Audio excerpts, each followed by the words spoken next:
messieurs, bonjour. Bienvenue à Mongozi TV. Très heureux de vous savoir à l'écoute. Mongozi TV vous présente des émissions qui s'adressent essentiellement à la jeunesse africaine, qu'elle soit sur le continent ou éparpillée au sein de la diaspora, dans une perspective de développement socio-économique pour notre cher continent. Il est né prince, mais il a choisi de se consacrer au destin de son pays en devenant le père de l'indépendance du Burundi. Lui, Rwagasore, une étoile filante de l'histoire de cette nation, incarne un parcours royal qui s'est engagé résolument dans le combat politique. Madame, Monsieur, aujourd'hui nous vous invitons à plonger dans la vie brève mais fulgurante de ces leaders tragiquement assassinés. Partant de son enfance et éducation, né le 10 janvier 1932 à Kitega, actuellement Gitega, la capitale royale de l'époque, lui Rwagasore était le fils aîné du roi Mwambutsa IV et de la reine Thérèse Kanyonga. Le Burundi, auparavant une colonie allemande, était alors placé sous mandat belge après la Première Guerre mondiale. L'administration coloniale belge appliquant une politique de divide et impera avait créé des divisions au sein des groupes sociaux pour mieux les contrôler et les dominer. Par conséquent, la société burundaise, composée de 3 groupes ethniques, notamment Hutu, Tutsi et Twa, bien qu'ils partageaient une culture et une langue commune, les colons exacerbent les divisions entre Hutu et Tutsi en favorisant systématiquement les Tutsi. Cette manipulation des identités ethniques engendra des tensions profondes et durables. Néanmoins, l'enfance de Rwagasore fut celle d'un prince héritier imprégné des traditions de la cour royale burundaise. Tout en recevant une éducation classique et religieuse dispensée par des missionnaires belges, principalement les pères blancs.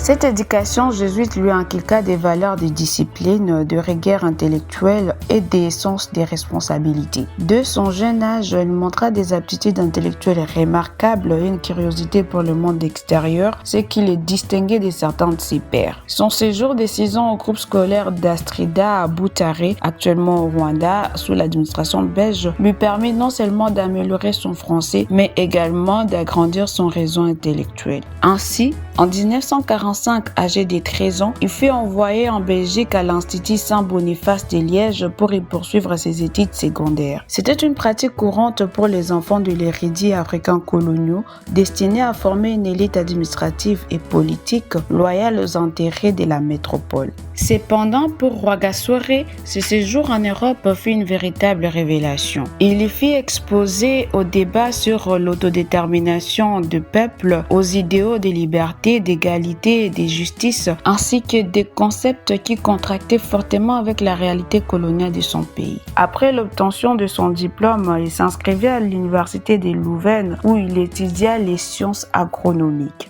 Ces choix n'étaient pas anodins car l'agriculture était le pilier de l'économie burundaise. Ainsi, le prince, lui, était déjà soucieux d'acquérir des connaissances pratiques pour le développement futur de son pays. Sa prise de conscience politique.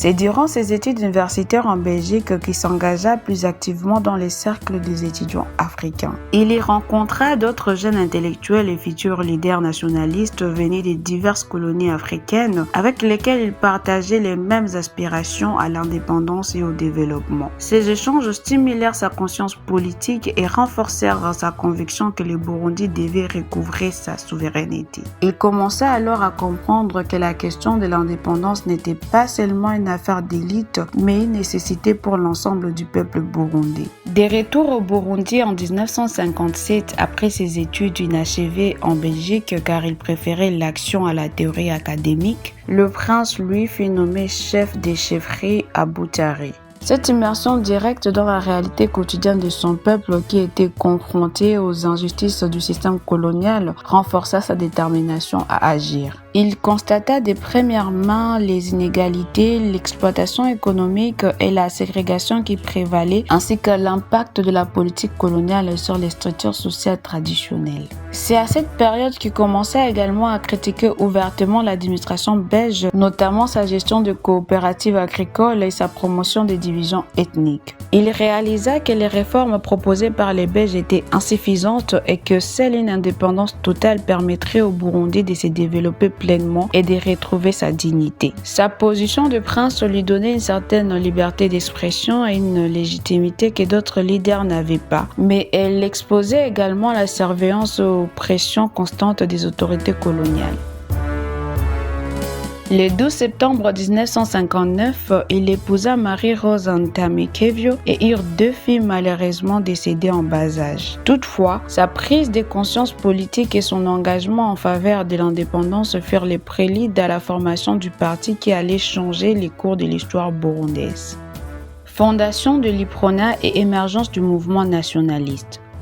Face à l'inertie de l'administration coloniale et à la montée des aspirations nationalistes au Burundi et dans le reste de l'Afrique, le prince Louis Rwagasore décida de passer à l'action. Ainsi, le 1er janvier 1960, il fonda l'Union pour le progrès national, qui est UPRONA en acronyme. Ce parti n'était pas un parti politique comme les autres. Il fut conçu comme un vaste mouvement nationaliste dont l'objectif premier était de fédérer toutes les forces vives du Burundi autour d'un seul objectif commun, l'indépendance immédiate. L'idéologie de l'UPRONA était fondamentalement axée sur l'unité nationale et l'anticolonialisme. Rwagasore, conscient des divisions ethniques exacerbées par les Belges, s'efforça de construire un parti qui transcenderait ces clivages. Son discours étant résolument unitaire, mettait à l'avant l'identité burundaise commune plutôt que les différences ethniques entre Hutus et Tutsis. Il insistait sur le fait que tous les Burundais, quelle que soit leur origine, étaient unis par leur désir de liberté et leur opposition à la domination étrangère. Cette approche inclusive fut un atout majeur de l'UPRONA, lui permettant de rallier une large base populaire à travers le pays. Rwagasore lui-même, en tant que prince ganois, bénéficiait d'une légitimité traditionnelle qui le rendait acceptable pour une majorité de la population, qu'elle soit Hutu ou Tutsi. Cependant, la création de l'UPRONA et son succès rapide ne furent pas sans heurts. L'administration coloniale belge voyait d'un très mauvais œil l'émergence d'un mouvement nationaliste aussi puissant et unifié, perçu comme une menace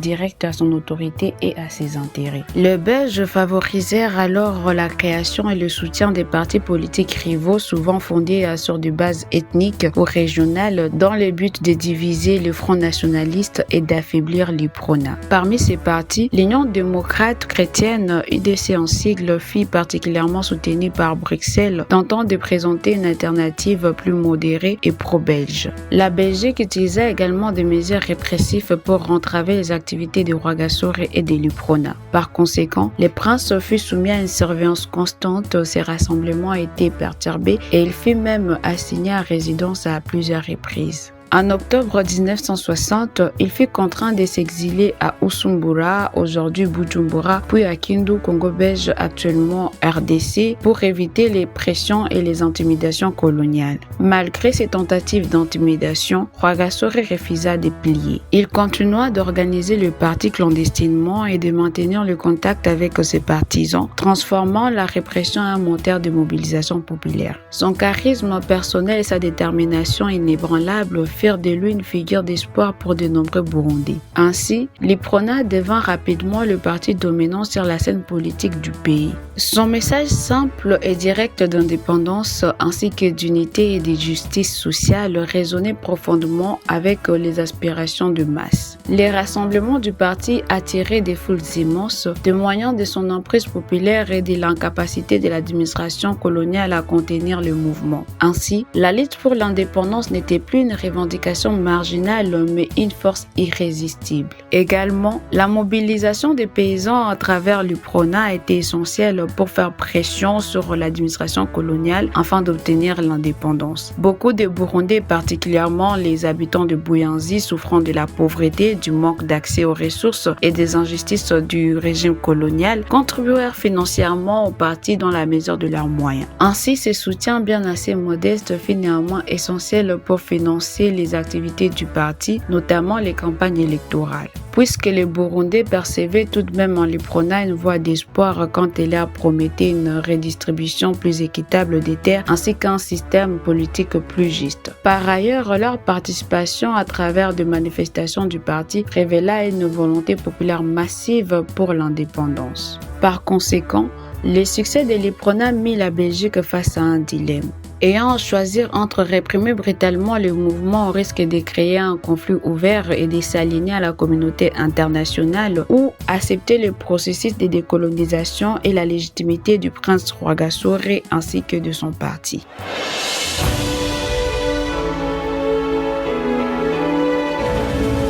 Così si